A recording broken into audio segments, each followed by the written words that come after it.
Welcome, everyone, to another episode of the Legion 99 podcast, your source for the latest tactics, news, battle reports, hobby talk, and general Legion chatter. Okay, welcome back, everybody, to another episode of Legion 99. I am Nick. I am here with a special guest. This is Jordan, from Luminous Gaming, bear chemist on the Discord, everywhere. He's like everywhere now. Yeah, kind of. LJ 2.0 over here, basically. Come on. Hey, man, we love LJ. All of us, everyone, all the time. But Jordan's here. Mike is sick. He could not join us. He supposedly. So I don't know. I took a COVID test. He's got COVID. Oh. And I was we had a tournament last Saturday, and he was like, hey, he told a couple of us that he spent a lot of time with. He was like, get to take a COVID test. He's like, I have COVID. I'm in the clear, I think. I took Better to get it now in time for that's what I said to myself too. I was like, well, if I get it now, it'll be passed by the time we hit PAX in 2.5 weeks. Then 2.5 weeks. Now 2 weeks. We will be finishing up round 2 right now in 2 weeks. That's amazing. Yeah, I know. We're so close. But Jordan's here. We're going to talk about PAX a little bit. We're going to talk about force users a little bit because everybody likes talking about force users. We might talk about some other stuff, but Jordan, thanks for hopping in on short notice. Yeah, I'm happy to be here. Yeah. But it's Saturday, it's college football day, but my game's not until late. Yep. Right? I don't know if people know this. We record ahead of time. I don't think live. I can handle live recording. That'd be wild. I think you guys should do a special live recording. We're going to do one at LVO, by the way. Are you? Okay. Yeah. That's neat. LVO. That's soonish too, right? That's the next biggie after PAX. These 4 months of Legion are my favorite 4 months, right? Because it's there's kind of a little bit of a lull in the fall, right? We had Crucible. There's a little bit of lull. We get Thanksgiving. And then it's boom, PAX, boom, Christmas, New Year, LVO, and then Worlds. And it's I'm so excited for these 4 months. Yeah, I won't be at LVO, but you'll be at LVO. Is there something you want to talk about at LVO? Are there tickets still available for LVO? I think there's 2. Okay. We do have people saying, this is the time where people are saying, hey, I turned out I can't come, time to swap tickets. But it's going to be massive. Yeah, so with LVO this year, 184 people. So that's going to be kind of a record. It's the largest single Legion event ever, I think, right? Yeah. Probably. Yeah. So shout out to the community for bringing tables. Good luck with that. Yeah, we got 20 more tables coming from people that we've borrowed. A couple are donated, but most of these are going to be borrowed from the community. Yeah. And what's kind of interesting this year is because we're so big, all of the Star Wars games get their own hall, which is cool. So it's us, and X-Wing and Armada. We even have a Shatterpoint event going on, an after-hours Shatterpoint event. So after Legion, if you have Shatterpoint, bring your stuff. And then, I just made the reservations for the Saturday night social at Hofbrauhaus. So yeah, I love LVO. It's a great time. LVO and PAX are on my always attend lists. Okay. I like that. Everyone should go to LVO at least once. That's you should go. It's a big Legion party. It's like Gen Con, right? It's one of these ones that's you have to go at least once. I think Gen Con, as far as an event, it's less about the tournament and more about you have to have a love for gaming in general to go. I think if you just went for Legion, you would be selling yourself short. There's better events like LVO or Adepticon. I think But so LVO coming up, that's great. Pretty much you're gonna turn around right after PAX, and it's gonna be the holidays, and then it's it's a hectic time of year. I was explaining it to people. I turned I went from Crucible into all right, it's time to get ready for PAX, make sure I have everything lined up. I actually finished the terrain 2 days ago. So we're done. I was going to ask you, how many tables have you printed and finished? 32. I have 32 tables I'll be bringing to PAX. They're all mine, all 32 tables. I'm actually it's an accomplishment. I long surpassed the 32 milestone, but I've given some away. I've sold some. Well, the There's a frontline gaming bunch. inventory is like half yours. No. Let's not exaggerate. It's like six. It's like six and a half. There was like a half in there that I made for LJ later on. But yeah, this is the first one where I can say, I guess ACO, the last ACO I did, I had like all my tables, but it wasn't that many. It wasn't 32. Yeah. But now it's like we're at 32. We're at critical mass. Well, see now, right? So your collection is just increasing in quality. Not that it wasn't a bad quality, anyways. So everyone knows that you have the highest there were quality. like mine two is still tables. So last year at PAX, I had to borrow a few from John Brader from Imperial Terrain, and he's bringing all the Shatterpoint stuff for PAX. We'll talk about that probably in a little bit, but shout out to him.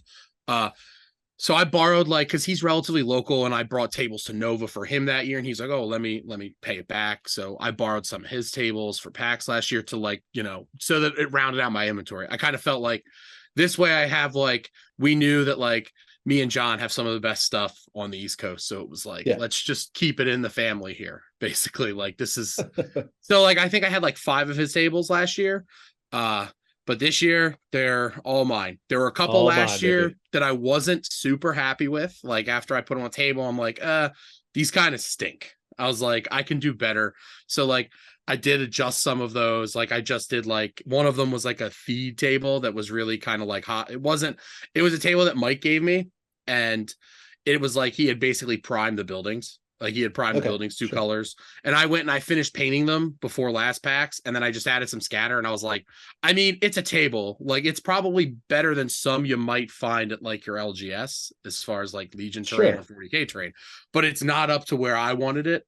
So I spent some time. I spent some time, a few days printing some special, some scatter that fit the theme a little bit better. I painted it up. We had it at the Top Deck event last weekend. It looked really good.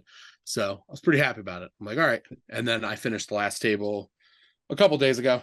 How many tables have you completely done since Crucible, right? Which is the end of September. Oh, not many. Couple? Not a couple. Yeah, I think I finished painting 3. One of them I had just started, and then another one I finished I finished that one after I got back, and then I went to another one, and then I just finished the last one I was talking about. I had to get a little motivated to get it. But now I'm sort of now it's exciting. It's all right, that was the part that everybody expects out of me, right? Now it's I can actually focus on all right, well, I have a little over 2 weeks till we get there. So, well, I think that's kind of the cool thing, right? Because where you're at and the Philly area, you're so close to, I mean, even DC up to New York. Oh yeah. That on the 40K side, right? 40K Warhammer people, they rent terrain. Cons will rent terrain. Yep. And now it's you and John down in DC, John Brader, Imperial Terrain. You got 32 tables. Now you got a nice little setup where that's something you could explore if that's what you wanted to do. Oh yeah. Lot of things, a lot of options. We're but yeah, it's weird to see the printers not moving in the background. I try not to run them while I'm recording because it is distracting to other people. I don't hear it because I have headphones on. I don't hear it as much, but I know one of my locals is every time I listen, he's and I hear the printers in the background, I get really excited. He's because I want to see what you're printing. Yeah, I know what's coming next. Yeah. I did start printing another table. It's do you do that though? Do you print stuff and then take it locally and be let's test this, see what I need? I used to, but not often because you've done so many of these now. As I've finished at this point, I've finished well over 40 tables myself. Wow. And it's I've had help here and there, but when you've done that many, you kind of know, you kind of look at things differently. And what it's easier to figure out what might work and what doesn't. Sometimes I know that this probably won't work, but let's try it and see if it works and it's fine or it's not. But yeah. So before we get into, we're going to talk about PAX information, because I want people to be able to listen to this cast and then walk away without as many questions as they might have, because it's a little bit different than your stock FLG type event and stuff like that. For sure. But before that, we actually have news. We actually have Legion news. we have pre-orders for Geonosians. They're here in 3 months, I guess. Technically, we have pre-orders for Yeah, you can pre-order them at Asmodee. It's February 29th, which could be a joke. That sounds interesting. It's February 29th. That only comes around once every 4 years or 5 years. It's also a Thursday. Yeah. Which is, I mean, if they're maybe it's that Thursday. I don't know. Maybe they wanted to get it in February, and that was like, all right, well, we can't make it for the 22nd or the 23rd, right? We can't make it for the 23rd. Thank God we'll sneak it in Thursday, the 29th, so we say we got it in February. The extra leap year day. Right. It could be, yeah. I mean, maybe they like put the release year wrong and it's actually February 29th, 2028. No. But it's exciting. That reminds me of that Parks and Rec. I don't know if you ever watched that, but like April always made the meetings for Ron. Yeah, it was so good. Yep. Like May 31st because she didn't believe it existed. Yep. And then they all showed up. Yeah. There's someone at AMG that's like February 29th. Yeah. But no, I'm excited for them. I haven't got a chance to play them in TTS or anything like that, but I will be getting a metric ton of them because I'm getting 6 because I can. Yeah, because I can. I was like, I went to my LGS the other day and I was like, hey, I need 6 of these when just so that like I know, like, hey, I need 6 of these, so you need to get a lot of these. Because I need so you know. This is a Lorcana situation. A lot of Geonosians. By a lot of bugs. I meant all of your Geonosians. All of the Geonosians you have. Yes, more Parks and Rec references. Yeah. Yeah, I have no idea. I haven't. It's like, I mean, I wonder. So, like, anyway, jokes aside, I wonder if the February 29th is a placeholder and it's coming in February. They just don't know when. Because they often, companies will often date something at the end of the month, and it's like usually an inclination it's going to come this month, but we don't know when yet. Who knows? I was a little surprised they didn't put anything, because I actually double checked today. They haven't put anything up for MCP or Shatterpoint yet either. And like, there's like, there's a lot of MCP stuff that's been spoiled that doesn't have release dates, and same with Shatterpoint. Like, we know, I mean, Shatterpoint, we know there's a ton of stuff coming, but I was a little surprised that like Legion got the first like pre-orders, but I'll take it. I mean, you know what though? It's kind of interesting because if I remember, they said during mini strav that, when they put up these dates, it's their best estimate as to when they get, kind of solid news, but not confirmed type stuff. It's like, yeah, like you were saying, it's coming in February. That's a full 3+ months away. Yeah, that's like a full 3+ months away, so it could change. Like, it probably will. Hopefully, it changes for the better. I'm not complaining, to be clear. When they come, I'll be excited to play. Maybe I'll hop on TTS to get a feel for them before then. Who knows? We'll see how that. My motivation to play on TTS is usually not super high most of the time. But yeah, it's not my favorite way to play Legion. Yeah. But we talked about LVO a little bit. We talked about PAX a little bit. I guess we can talk about PAX a little bit more while we're here. So yeah, let's be the definitive guide to PAX. We do it. Yeah, it's cool that I get to do that because, like, it is. Why is it cool, Nick? It's cool because it's PAX and it's me. It's there like, you go. Yeah. It's my favorite. It's my favorite tournament. No, it's not. I'm so glad that the name didn't stick, because the last year the channel name was like the Nick Bodner Open or something like that in the TLT. I hated it so much. I asked Josh like 20 times to change. He's like, no, I'm not changing it, until he finally did. But so all the Florida guys, we bought shirts that say Florida Man, specifically for PAX. How many Florida men are coming?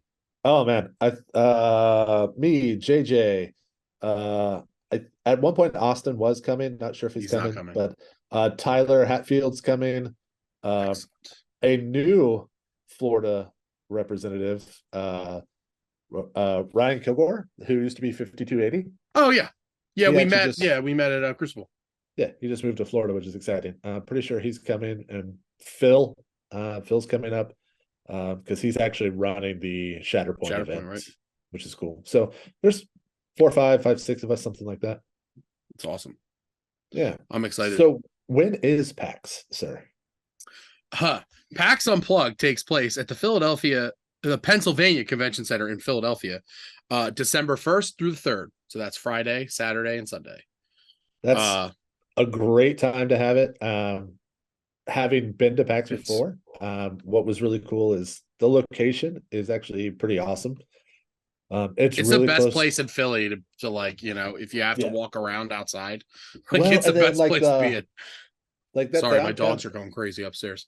Yeah, you're good. So that downtown area, there was like a Christmas market last year, and it was so cold. And I mean, I'm in Florida, and it's 78 right I now. know. Yeah. So I went up there and I was like, oh my God, this is winter and it's Christmas time. And like there's a Christmas market. And I got like hot cocoa one night walking home. It's firmly Christmas time because it's after Thanksgiving and it's the weekend after Thanksgiving. So it's Yeah. kind of like that perfect time where like people aren't like getting the anxiety's not at like, 100% for Christmas yet. Yeah.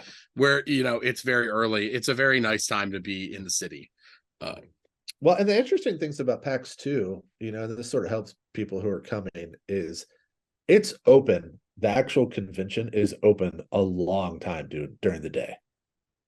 Yeah, it So, opens at 10 and it's yep. open until midnight, basically. Yeah. Every Which night. is, Except, well, not Sunday night. Friday, Saturday night, it's open until midnight. but it's amazing. So if like you fly, because the Legion event is when? Saturday, Sunday? Yep. Legion event Saturday, Sunday.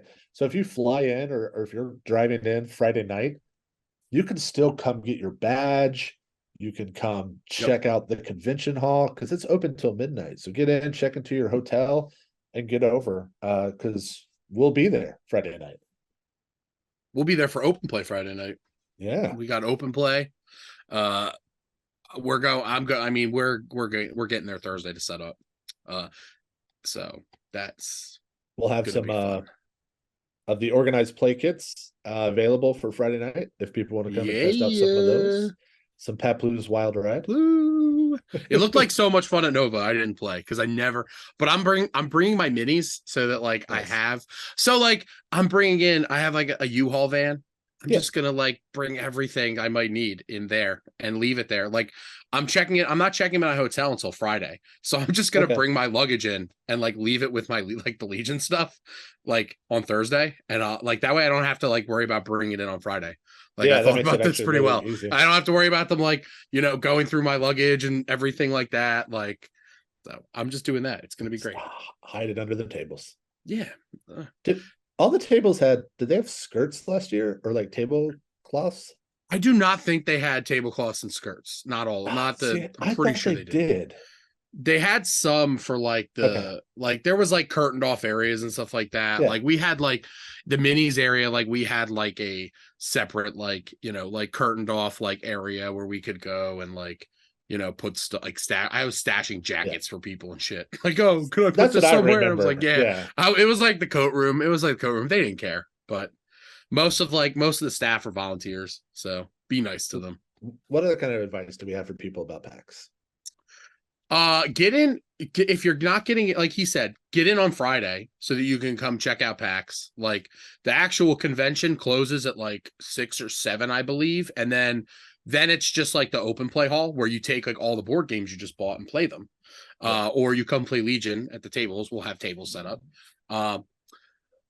But my recommendation is to get there Friday. But if you don't and you need to pick up your badge, make sure you get there early on Saturday. And it's not like early, like 7 in the morning. It's like it doesn't open till 10. So as long as you're like in line by 10 to get into the convention, like you're going to be fine. But if you have to like go to will call to get your badge, that's going to take you a few extra minutes. Probably not as long on Saturday as it will be Friday. I'm guessing the will call line will be a lot longer Friday than it will be Saturday. But like the actual tournament starts at 11. Con opens at 10. If you're thinking in your head, you're like, oh, I have plenty of time to get there. Like, just know that every year somebody says that and then they end up like 5 minutes late because they were like very cavalier about like, I can get there. I can get there at 10:30. It'll be fine. And then they get like they take their Uber and they get dropped off at 10:30. And then the line is still like really long. And they're like, oh, well, let me send a message to somebody and let them know I'm here. But And if you are running late on Saturday, just message somebody who's there. Probably me would be best, but we'll get you in. I'm not gonna like boot anybody that I know is coming. Like if your list is submitted, like usually that's a good sign that you're gonna show up. Yeah. Well, especially when's the lunch break? Is it after the first round? It's after the second round because we're playing 4 rounds. So it's basically a dinner break. Yeah. We are playing 4 rounds on Saturday, which is a lot of Legion. It's been done before. I love it. First of all, I am a sucker for 4 rounds of Legion, but I do think the norm is 3. Yeah. But I'm a sucker for 4. I love it. We did 4. So this is the 4th PAX that I've TO'd. This the 3rd one post-COVID. The first one we did post-COVID, we did it as this is going to be a 4-round Swiss tournament one day because we didn't want to do 2 days. We wanted people to be able to like do PAX on Sunday if they wanted to. And it was fine. It was a little jarring. We had the lunch after round 1, which was a mistake, but we learned from these things. So like I now know that like the break is in the middle, just firmly in the middle. It's dinner time. There is food in the hall, like arcade bowling alley food, basically. It's solid. I mean, you can get like fine. Fingers, sandwiches, it's fine. sodas. Yeah, it's not fancy. Think of it like it's a concession. Yeah. Yep. There is like better stuff upstairs, I believe. Like there's like it's not like a restaurant, but it's like there's like a food court upstairs, basically, sort of. That's where me and Tim Hannon went last year after our first game. And the food's a little bit better, I think. Yeah, they had crab fries. Oh yeah, the Chickies and Pete's crab fries. Yeah, those are my favorite. Philly tradition. But we're doing we do the lunch break after round 2 so that it's right in the middle there. 2 more rounds. We got to get out by midnight, but we'll have plenty of time to do that. Yeah, for sure. And then 2 rounds on Sunday. The reason why it's 4 rounds and not 4 rounds Saturday, 2 Sunday, and not 3 and 3 is because the con actually closes completely at like 6. So it closes on the earlier side. It's kind of normal because like Adepticon closes early. I don't know on Sunday. I don't know about Gen Con, but like the FLG events don't. Like they're usually like, as long as we're all packed up by midnight, we don't really care what time you're done. That was always the rule. Like that was the rule I was told. It was like, as long as we're out of here by midnight, it's fine. I was like, yes. Okay. Yeah, I usually that. We're playing the last round while like tables are being folded next to us at some of the FLG events. Yeah. But this is a true con, right? So that's one thing that really stands out about PAX compared to the other events is like there's stuff happening on every floor of the convention center. There's board games that haven't been released that you can go play and test out. There's there are like developers so there stuff. like they want you to come play their game and stuff like that. There's a lot to buy, there's a lot to look at. There's all kinds of free tournaments like all the time. They've got an enormous games library of board games. It's like I think it's like 3,000 or 4,000 board games like that you can just come and play. Like it's pretty great convention. So I'm coming in Thursday because I wanted to be able to spend Friday checking it actually. And a lot of people missed that last year because they came in Friday night. And it's like, I'm hoping like last year I missed it because I was setting up tables all day on Friday. Which I'm hoping that doesn't happen this year. I don't think it will. So I have contingencies in place. Well, and I just saw today that I was looking through the schedule of things to potentially sign up for that were still open. There's a terrain building like panel and session like Friday night. Oh, cool. Which is kind of neat. Yeah. And person taking through like using foam and other things. So it seems a little bit more crafty versus using a 3D printer, which is the machines. I let the robots do the work for the hard. Yeah, I do too. But going to a panel or something like that is good for the imagination, right? Absolutely. They have painting classes and stuff too. They got all kinds of stuff. It's like most PAXs are video game focused. This one is absolutely the opposite. It's just board games, tabletop. Baby. Yep. And like I know like they're always trying to like increase the presence of like the tournament style games like Legion and Warhammer and stuff like that. And like we're hoping that like this year this is like a big step because this isn't just Legion getting a world qualifier. This is X-Wing and Armada as well. And AMG sending support for MCP and Shatterpoint as well. So yes. um Yeah, so I that's all 5 game systems being there, you yep. know, with AMG's support, which is cool. So I think we got notice a few months ago that it would be a World Open qualifier, which We were amazing. fighting. I appreciate it because you did a lot of that fighting for me because we were fighting. I was fighting all year, like hoping that this would happen. Like it's like we got to It's a make this no-brainer, happen. right? It's Yeah, right. It's yeah. such a no-brainer. It's such a great. It's a great location. Like Yes. visibility. Like how many people walked up just like walking by the tables last year? They had no idea what it was. Like So many. hundreds of Yeah. people would stop and ask and like, Well, especially because the minis are like on such a main drag. yeah. So like Yep. people are, and the Legion area was split on 2 halves Yeah, of the you walk drag, through it. Yeah, which you is walk through it. perfect. You Yeah. know, so you Yep. kind of do want that. And then, Yeah. you know, hopefully this year, I know AMG is working on getting us banners and signage and stuff like that. So hopefully we have some nice displays and things like that to just make the presence even more known. Yep. It's great because like last year, like they had a big X-Wing tournament last year too. Because Andrew, Yeah. the TO for that, he's a good friend. Me and him worked to like get both of them off the ground the last couple of years, like getting like a bigger presence for these games and stuff. And Armada had like 16 or 20 people, which is good for Armada for like just having Yeah. just a tournament last year was excellent. Now adding, I know they had MCP one day too. But like obviously adding Shatterpoint and it having like the official presence of like this is like, you know, like an official sort of Yeah. event for all these games. It's like hopefully like, you know, this can like really put it on the map. Philly's a great this is a great location for it. Close to the like the airport's close Yeah. by. It's only like That's a what I 20 was gonna minute say. drive. There's a lot of good food in the area. Like Reading Terminal is excellent and it's like right there. It's like right outside the door. Across the street. Yeah. Yeah. It's almost like attached to it, sort of like you Yeah. go out the one, it's like, you know, there's like an overpass, but it's like it's right there. A lot of good stuff in there. It's always crowded.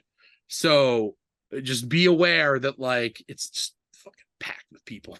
It's always packed with people. That's where you should go Friday night, not try to make that the dinner plans Saturday between. Yeah, Friday night I got some like barbecue. It was great. I don't remember Nice. where, but it was excellent. But you bring up a good point.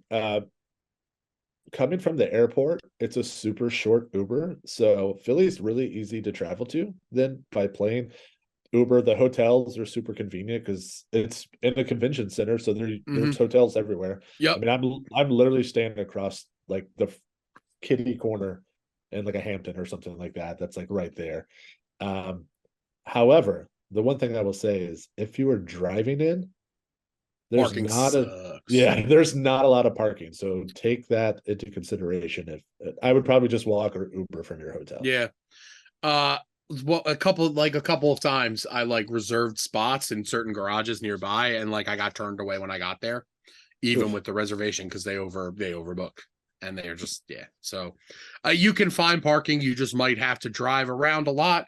I had a scare last year because like my garage was like locked when I went to get my car on I think Saturday night and I was like, oh, this sucks. And then eventually, like, I was hitting the button, like buzzing, and I'm like sitting there like 5 minutes. And I'm like, shit. I'm like, I wonder if like they're not going to let me in. And then eventually they let me in, but I had a scare. I'm not. That attendant was definitely asleep. Oh, for sure. Or he was like having a cigarette or whatever. But yeah, this year I'm not. I've never stayed before because like I'm only like a 30-minute drive from PAX, so it was never really a problem for me to just like drive back. But I decided to stay this year because Saturday night is going to be so late and I had to come back Sunday morning. So I decided to stay. I'm not even parking my car in the city. So Nice. Dave's helping me with that a little bit. So shout out to him. He's helping me judge all weekend. Make sure Dave's great like that. Make sure y'all are like super nice to us because we're going to be under a lot of stress. You don't have to be nice to me, I guess. I'll just deal with it. But be nice to Dave. You can just yell at me, but I'll be playing. Yeah, you can yell at Jordan, but he'll be playing. I'm going to yell at Jordan a lot. So I already have. Like, I think I did yesterday, right? I probably did. No, I don't know. It's all blurring together. It's so close. I'm so ready. I'm excited. I am Which too. leads me into, man, I am waffling on my list. I thought I was set, and now I just don't know what to do. Good. Yeah. You were like the first one or the second one to put a list in. No, you were Right. the second one.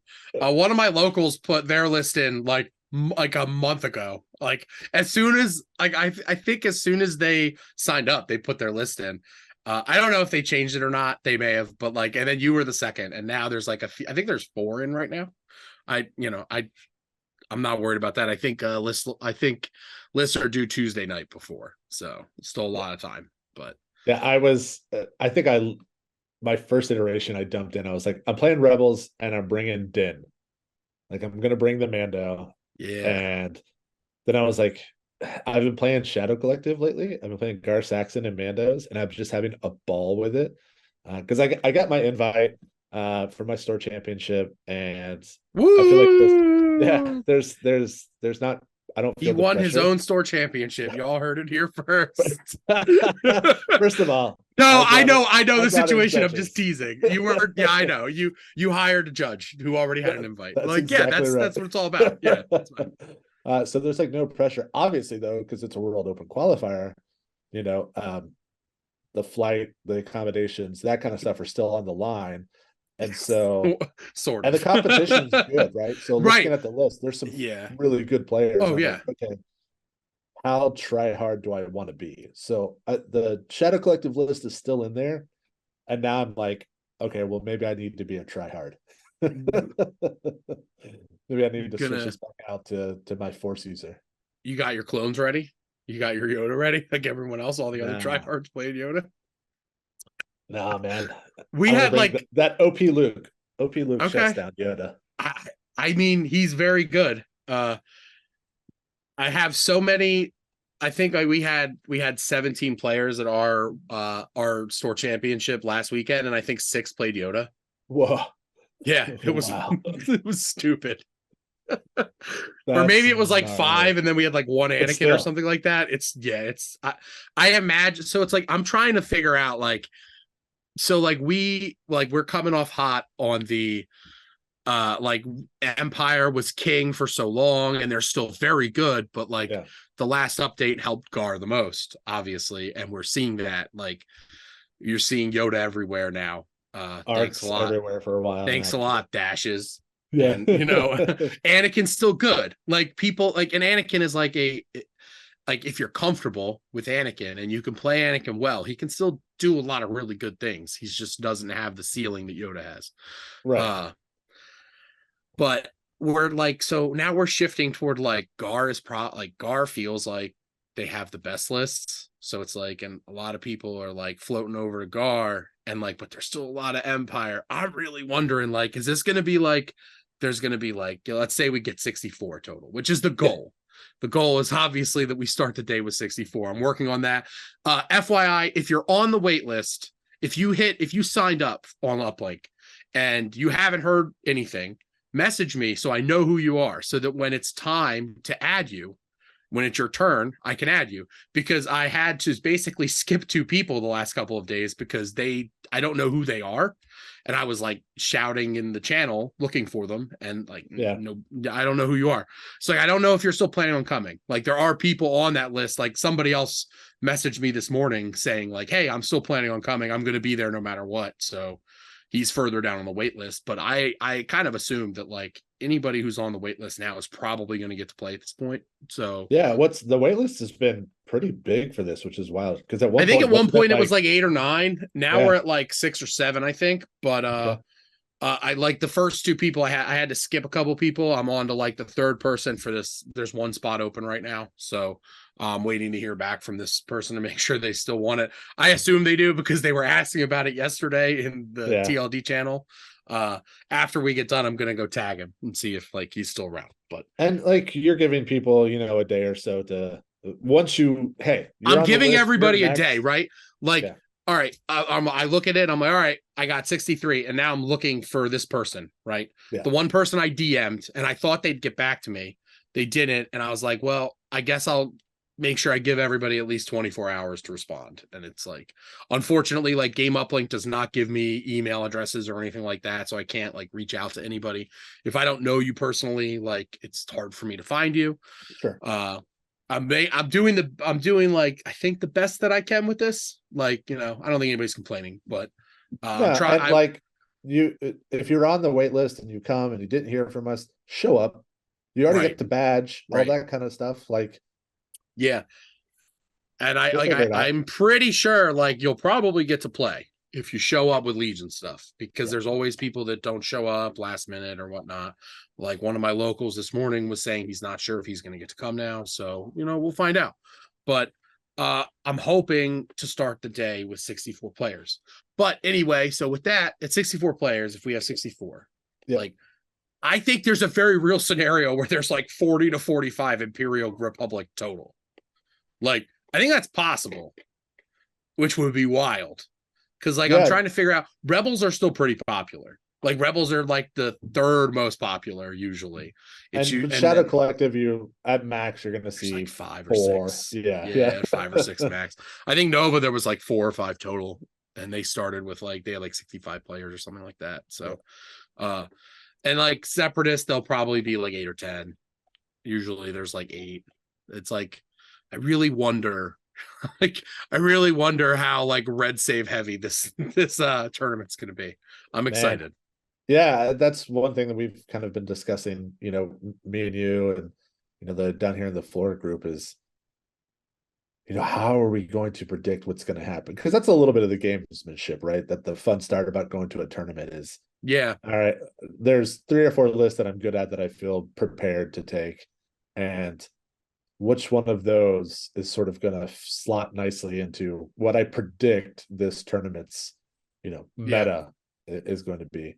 And I'm with you. I think it's going to be super heavy on the red save side. So Pierce, gotta love Pierce heavy Rebels, right? Pierce heavy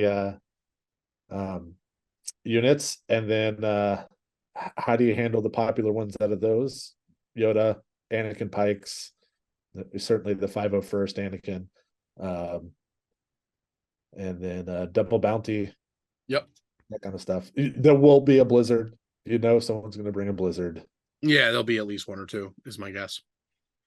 I'm wondering like how many like Tempest and how many Remnant we're going to see, stuff like that. That stuff's like, I see it locally a lot, so I kind of wonder. I still think people are sleeping on Remnant. Yeah, it's good. I have a local who plays it a lot, and he's like gotten pretty good with it. It's like usually 1 or 2 Dark Troopers, and then like getting the Death Troopers with the configuration and HH-12s are gross at range 4. They just like they're really good against armor. They're really good against just like everything. So sliding the sniper into storms or slotting the T-21 into scouts. 100%. It's good stuff. Of course, I say that as I have not been playing it. I'm part of the problem. Hi, it's me. I just don't have time to like play everything. Like, I just don't have the stuff to play like Remnant and Tempest. Like, I don't have a full scout assembled. I only like, I don't know what I did with them, but like I only put together my strike teams. And like I don't know where they are. I don't know where they are. So I can't play it. And it's the same thing with Tempest. It's like when we saw that org chart come out, I was like, I can't play this. But like, I was like, it came out on like a Thursday and I was at the game store and they had like 5 boxes of scouts on the shelf. I'm like, do I want to play this army? Because like, I don't know. Blow my minis budget this month. I don't know. 5 scouts. Right? It's like, I don't know. And then I'm like, no, painting scouts is so miserable. I'm not doing that. So I didn't do it. But yeah, it's like, and like the Wookiee one, man, like I had literally just gotten rid of like my soft plastic Wookiees when they announced that. Like, I just have the worst luck. I sold Mike a Magna Guard the day before they announced experimental droids. Oh, like, man. I just have some terrible luck. Maybe like I need more battle forces with just Ewoks, I guess, because like I have all of the Ewoks, right? Can we get like I don't know, let's figure out a new battle force for the Ewoks with Luke Skywalker, please. Yes, thank you. Give me operative Luke. But that's exciting. I'm excited. Yeah, it'll be fun, the list diversity here, I think. Because Legion in general is in like such a good spot for list diversity in the game. Right. Certain factions have issues, but the game Yeah, overall I agree with that. has good diversity. So it makes it a little tough to predict. So, I'm just gonna play the stuff that I'm good at, I think. I mean, sometimes you can just find ways to win. Like that's if you're more comfortable with it, that's often like better than trying to play something that you're not as practiced with that is considered to be better. But yeah, I actually played Blizzard for the first time this week, like actually put it on the board and played it. And I was like, oh, I'm terrible with bikes. yeah. Yeah, I've never really played bikes, so that's not really something that like I really wanted to do. I don't know. Like I hear it all the time. Like rebels suck competitively. They're so hard to play because like they're just glass cannons. Like everything costs a lot, and it like all your vets cost a lot, and they just die. And it's like, how do you deal with that? It's like I don't know. I just live on the edge. Yeah, I mean, I just you like play the living on the rebel way. edge. Yeah, yeah. You went on objectives with 2 guys Yes. left. Yeah, it's like I still have a heavy in this squad. It's fine. Yeah. Nothing else matters. Yeah. I still have critical too. And I roll 4 white dice, so I'm gonna find 2 crits. It's okay. Cassian's gonna snipe your one guy with a box across the board. That's right. Or OP Luke's gonna have 3 boxes. Something silly. So PAX. If you're coming, I can't wait to see you. If you're not, then you're dead to me. Get out of here. No, I'm just kidding. We'll talk about it. If not, you should be. And if you can't, then plan for next year. Yeah, or go to LVO or Adepticon or something. Well, everyone's coming to LVO because it's apparently everybody but people. Me, I guess. I guess everybody but me. I don't know. Where are you getting all these people from every year? Like every year it just keeps jumping up and up and up. And I'm like, where do all these people come from? Like I don't know, man. Legion just keeps growing, which is amazing. It's great. I honestly think I probably could have pushed it to 200. I just wouldn't have had the tables. Yeah, I mean, that's insane. I don't even want to wrap my head around it. It's just like I have like 8 judges coming. I'm over here just excited. I'm like so excited. I've got like a full 64 player event right now, basically, and you're over here like 184 players. No big deal. That's how we do it over here. Oh man. Well, I mean, different times, different places. Although I have to say, I'm gonna be really angry if this year I don't get a true Philly cheesesteak. And I know you're probably tired of people saying that because everyone who probably comes and visits you is like, I want the cheesesteak. But I still haven't gotten one sinse I visited. We'll go get one. I mean, you're going to be there early this year too, so we'll get you one. It's fine.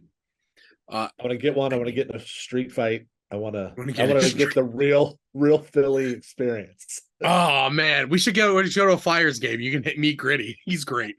There you go. All right. So that's PAX, that's events. We're gonna talk a little bit about force users, right? We talked about this. So basically, list building with a force user. How do you do it? And how do you build a list if you don't have a force user to like, if you're probably going to run into one because you probably will in a tournament? How do you deal with it? Oh, yeah.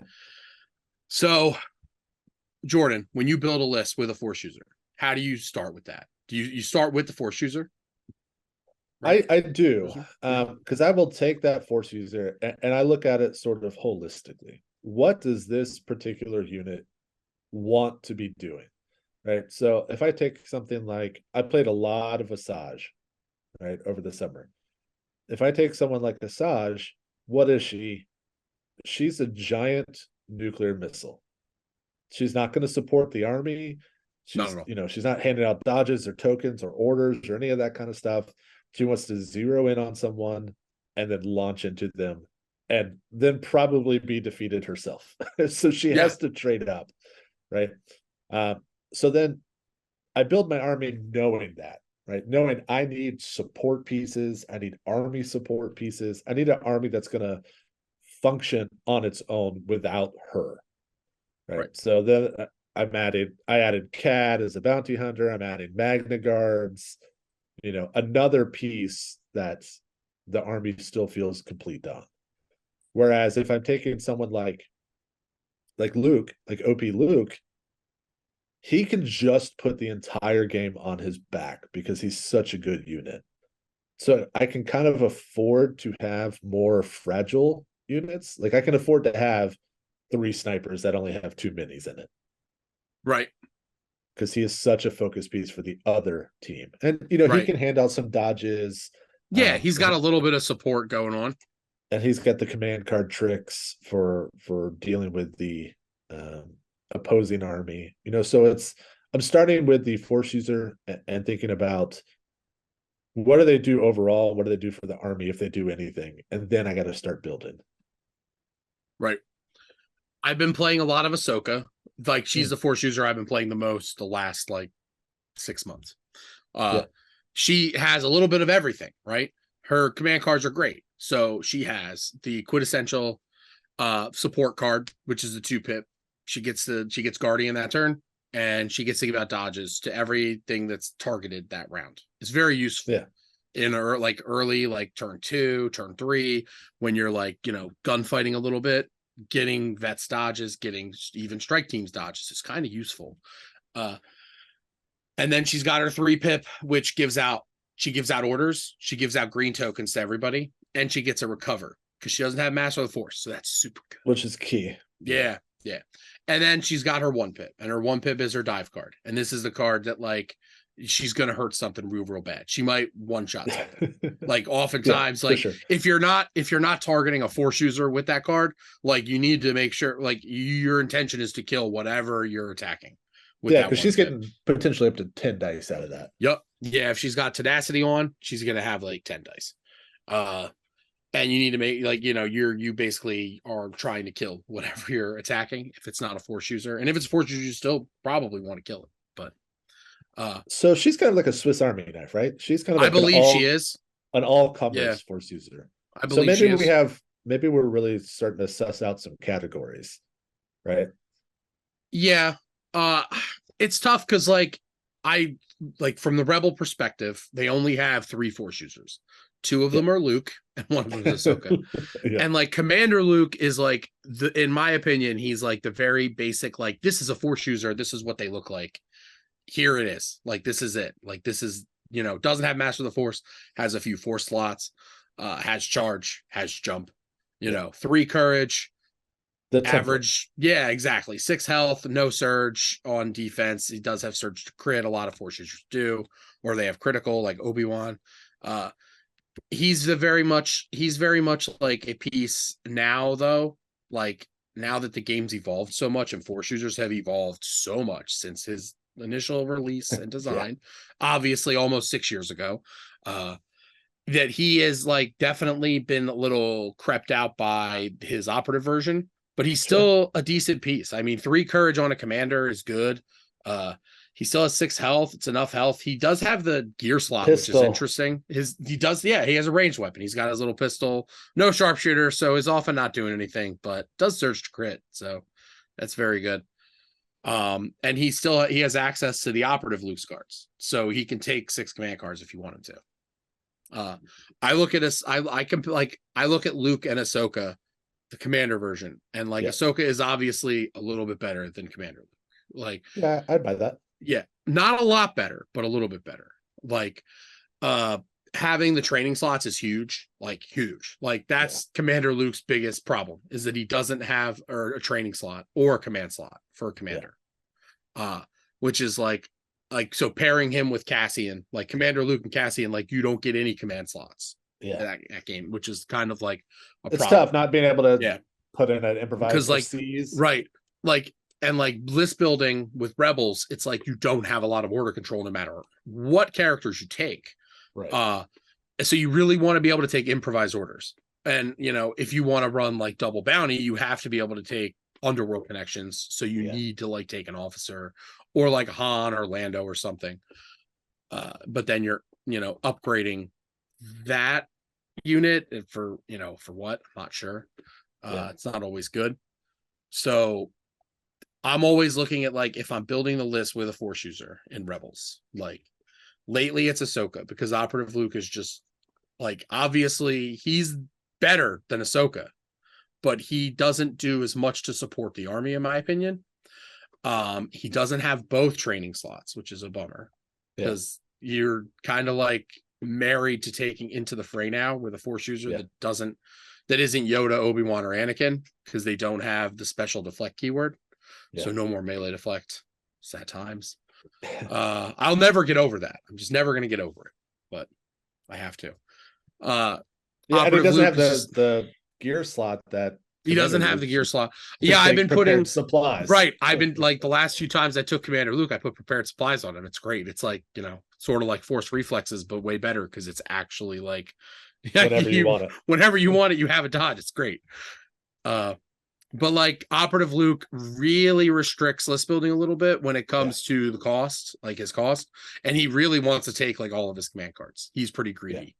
He gets a lot more. He gets a little bit more out of the Operative Luke 2-pip full of surprises because he's got the extra courage. So he gets like the extra, the extra die. So he gets a bit more out of it. And even if like he plays that card and he's already got 1 suppression, he's still going to get a little more use out of it than Commander Luke would. And then obviously like Master of the Force, that's great. He's got that. But you're paying 200 points for it. And what are you like I've seen a lot of builds because he's got 3 Force slots. I've seen a lot of builds that put barrier on him, a burst of speed on him, force push on him. That's like 230 points right there. And that's so tough because then you're leaving out Jedi Mind Trick, which then you're probably leaving out Serve Your Master Well, which I think unless you have something really good that you can like use like to like get an extra attack with in your army. It used to be Wookiees. Like if you took Wookiees with him, like you could just use it for another Wookiee charge, which is really good. But not having, I think maybe Lando these days should probably be creeping into OP Luke lists for the one command slot is good. And but then was it the Lando 2-pip that giving Luke a standby is sick.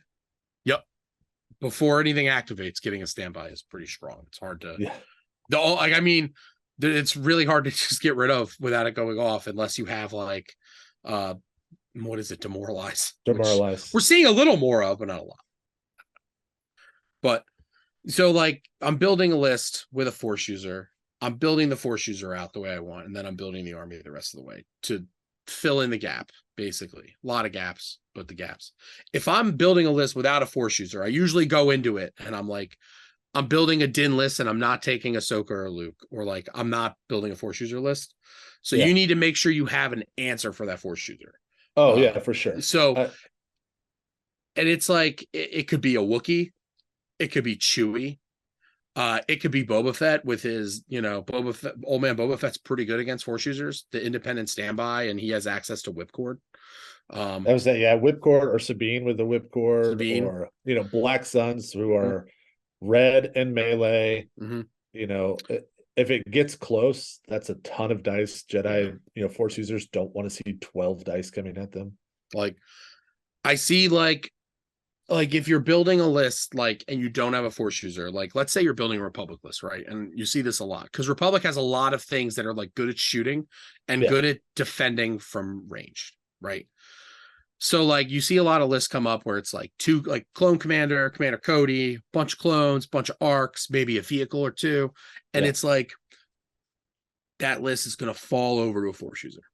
For sure. It's just going to fall over unless the table is super open and they just don't have anywhere to go, which happens. Because as soon as they get in and get buried, I mean, you're you don't have an answer at all. Like none of those like 100-ish point characters have good answers for Force users. They just don't.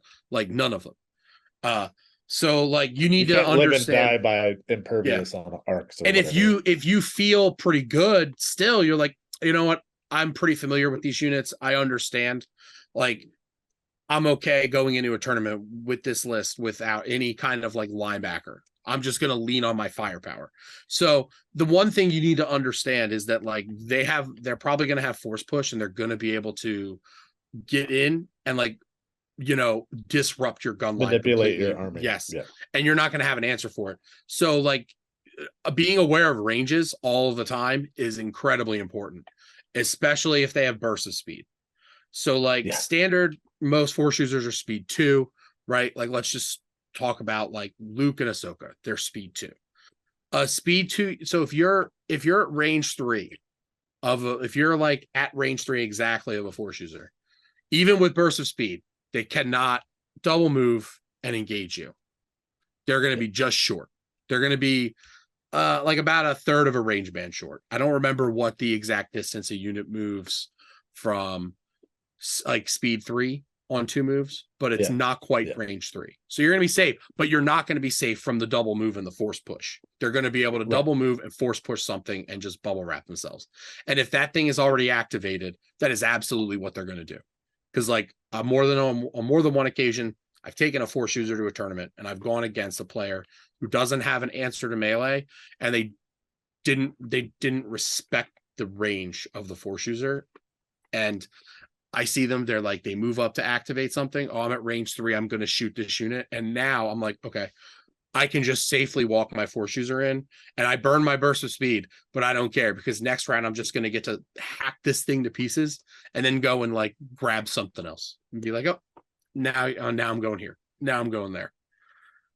Yeah. So being able to bury into your lines like that is so transformative on the field. So when you're list building without a force user, you have to know that's a play, right? And like you said, and you have to know those range bands, and you have to have some answer, right? You can't just go in and say, I don't have an answer for this, and I'm just not going to have an answer. You have to have something, whether it's some sort of move or withdrawal mechanics, standbys. Standbys are your best friend against force users, but you have to be able to force the engagement where they can't hide behind stuff the whole time. If you can, like, you have to like deploy in such a way that like you can, like, the force user's either going to have to spend 4 turns going, in a circle to get to you, and then you can just toilet bowl around the other side and just like, move up the other side of the board away from it as they move towards you. Or you just you find where their range is, you respect their range, and each time they move, you move back. But you got to make sure you're playing your objective. What force users are really good at key positions. They're really good at evaporators. Yeah. They're really good at recover. They're not quite as good at breakthrough. They're not quite as good at bombing run. They're okay at it. But like if you're playing a static gun line, you don't really want to play those objectives either. Right. Hostage. So hostage, they're really good at hostage because they can manipulate your hostage unit. With the exception, obviously, stuff like Rex with Scouting Party. Sort of like a unique interaction. I mean, Wicked has Scouting Party. He can do it now. We can do it now in Rebels. We got it. We got there. But like respecting the range of the force user is the biggest counter to the force user. Respecting their range and making sure that like they're not getting the engagement they want. You don't want them to be able to hop from line of sight blocker to line of sight blocker and then they're in your army at the end of turn 2. Like you don't want that. That can't happen. Like you can't let that happen. If you don't have your own force user or like a Sabine or like a Mando, like, oh man, Din is incredibly good with the spear against like just like not dying against force users. It's really good. Oh yeah, I mean it happened at Crucible twice where Din just locked up with Vader and was like, "We're just going to sit here for 3 rounds, and go at it. I'm not going to die. You're not going to die, but you're not going to kill any of my stuff." Yeah, and I think the Vader lost both those games. So when you're building a non-force user list,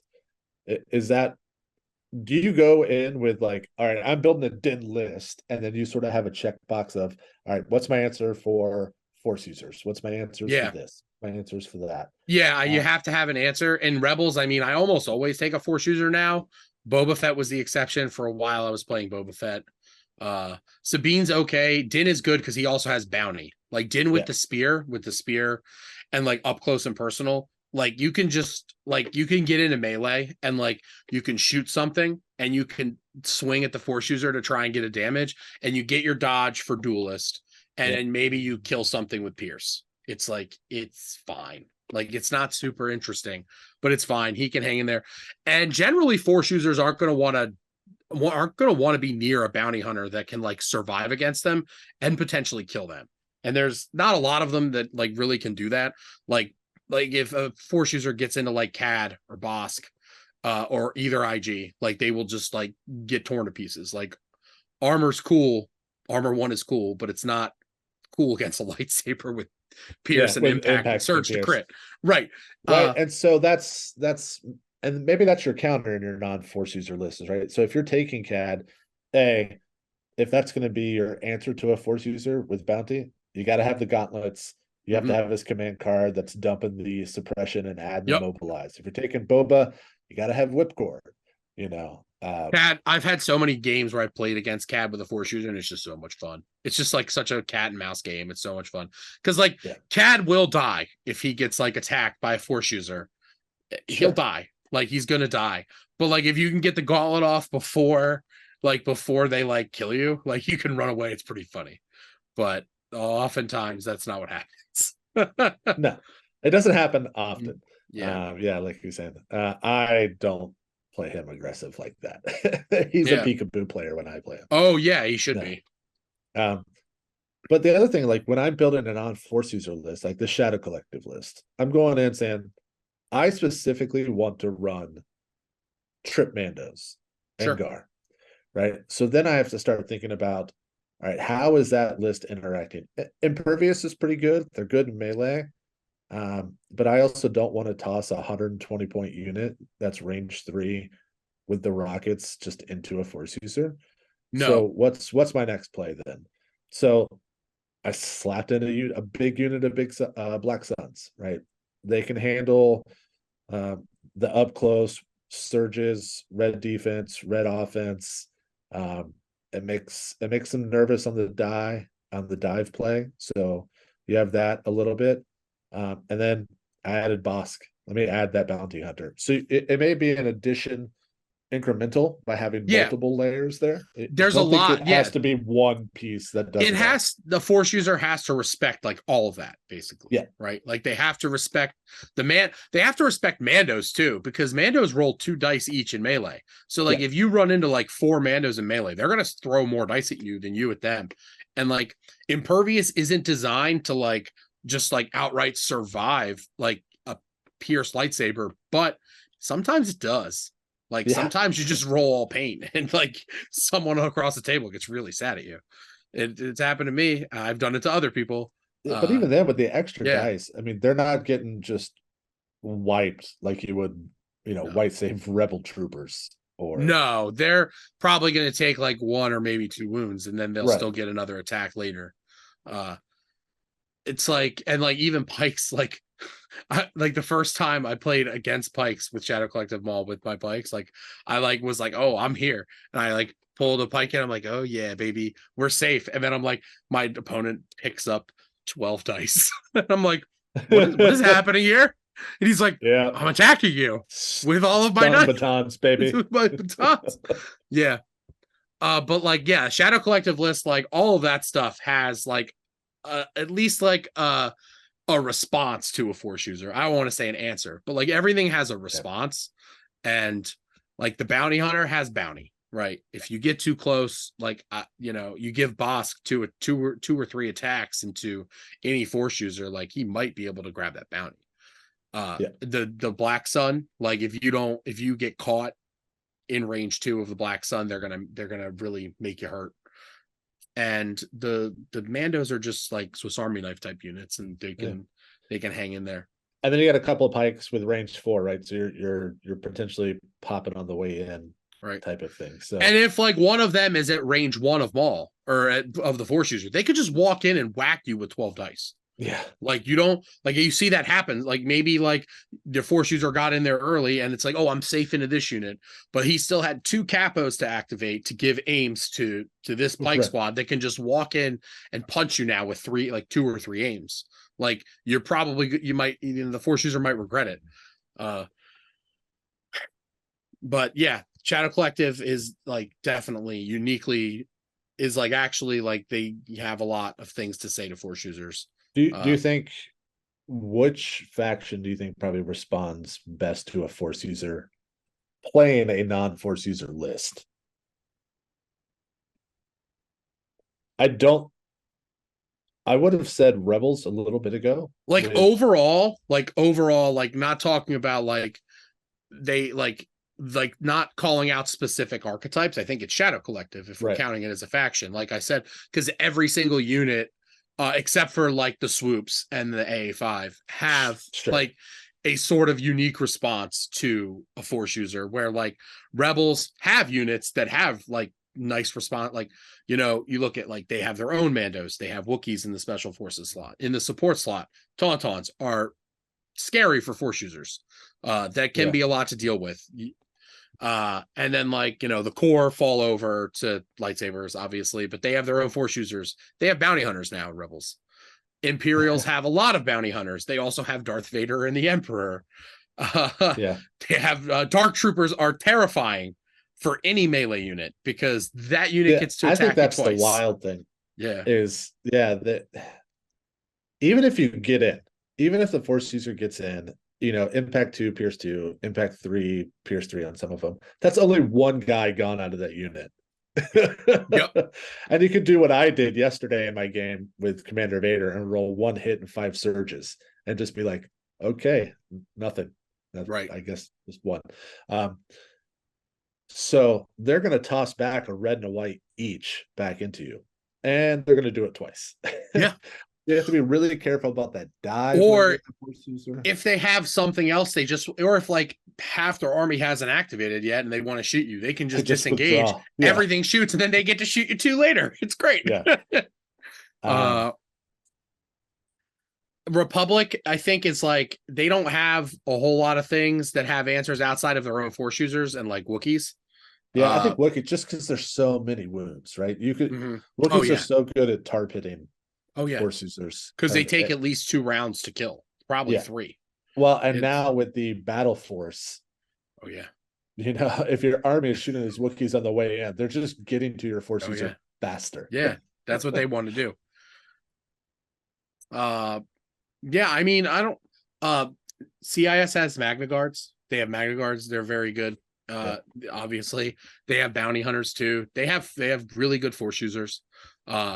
Even BX droids, they're impervious, they're red saves, and if they have their swords, you know, that's another red white on 4 guys, potentially 5 guys. Yep. So respect the ranges and understanding you know what that Force user wants to do, how they want to do it is important. You don't always have to have a Force user to beat a Force user. I still think they're very good. I think everybody should have a Force user. Yeah, I'm a Force user player. I prefer it, but at the same time, what won Worlds? Wasn't a Force user. Nope, double bounty, boring ass gun line. Yep. So, most boring list ever. You know, the game certainly changes when points and that kind of stuff are released, but it's absolutely, you can absolutely run a non-Force user list and have great success. So don't think that you have to have one. If you like the gun line, just make sure you have those answers, you know, and you're sort of going through that checklist that Nick talked about on how to deal with various things. Even if it's something like Shadow Collective, even Rebels. Actually, Rebels can't take this. The Shadow Collective driver on the AA5 to give all the vehicles demoralize. Like, be able to activate, toss that suppression out. That takes care of a standby. Yep. Standby gone. You know. Get out of here. So you can be inventive. Fearless and inventive? You can be inventive. And you do have to be fearless. Yeah. But Force users. This is Star Wars. So I'm here for them. I want more. I want Cal. I want Kanan and Ezra. You know, we're way past spoilers for Ahsoka. I don't know. I mean, now we're like, I want them to errata Sabine, give her a 4 slot. Let's go. Okay. If Sabine gets a 4 slot, I will I will try to do a backflip and I will put it on video. All Like, right, she's my favorite unit in Legion. dude. And if they did that, that would justify her cost. Let me tell you that. She's so expensive. But Yeah, yeah. give them all. I'm excited for Inquisitors. They're gonna Yeah, the I'm game excited for a for minute. them to like. I'm excited that like they're coming to the game. I'm less excited about that training, but Yeah, something's got to be up AMG's sleeve. I hope. I sure hope. Before they pop out. I'm scared. I'm scared, Jordan. Yeah, that's another thing that I haven't played on TTS to see this, and I know a lot of people have been playing them. Yeah, I want all of it, man.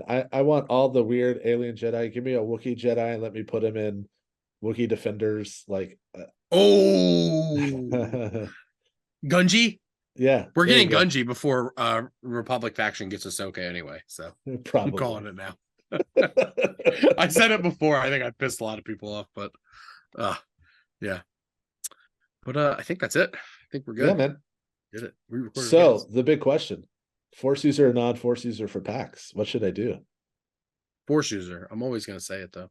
My tables have a lot of terrain on them. They do. They do. Usually do. They're usually. Well, and let me add another thing. You guys have all seen Nick's terrain, so keep that in mind when you're building your lists for or don't keep that in mind. Yeah, bring the gun, the white save gun line. No Force users. All ISPs. Oh, don't bring any. Don't bring ISPs. Don't bring Gavs. Don't bring ISPs. I'm not. It's not my fault. No, it was good, man. So it's really, as you're building your list, what do you want? Think about what they do. Are they supporting your army? Are they not supporting your army? If you're not bringing one, how are you going to deal with them?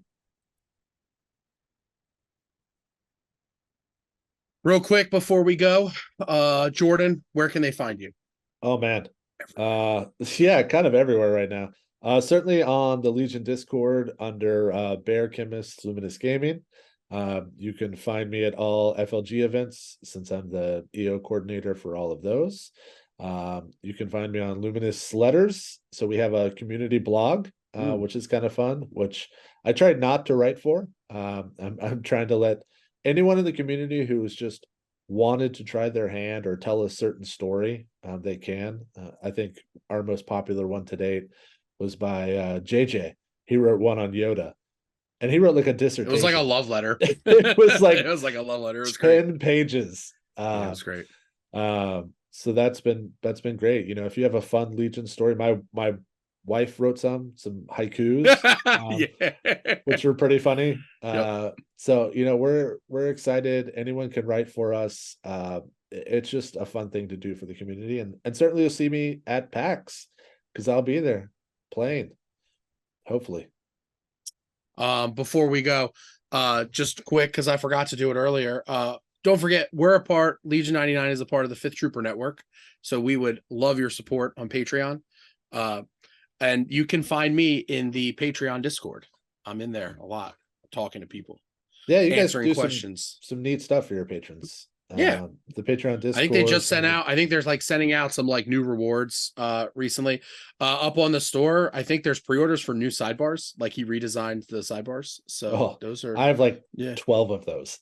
Oh, I have a lot too, but I love I'm like I'm holding out for something special one day. But yeah, but he redesigned the like red and blue sidebars so that like the end of them he's got like spots for like objective counters and like command cards and stuff like that. Very cool. That's really cool. Yeah, check them out. But Patreon, check us out. Drop us $1 a month. Get in the Discord. Come talk to us. Help us talk about how great Yoda is and why I love this meta we're in. But definitely come see me at PAX. Well, and I want to give a shout out to 5th Trooper too. Jay and 5th Trooper have always helped people organizing tournaments. I mean, they send stuff to the Frontline Gaming events. They sent stuff to Crucible. And we're getting cards for PAX too. There you go. Yeah, we're doing Always Sunny in Philadelphia once. Yeah, he did Disney ones for Yep. Crucible, right? Yeah. So Yep. yeah, I got a that's set. awesome. So as someone who organizes events and is really trying to help build the community, when you have people like that in the community, you know, it's pretty amazing. And I know it helps because there's advertising for Fifth Trooper, but like it's pretty selfless when a company does that. And so big shout out to you guys for that. Thanks. Well, we'll see y'all at PAX. See you later.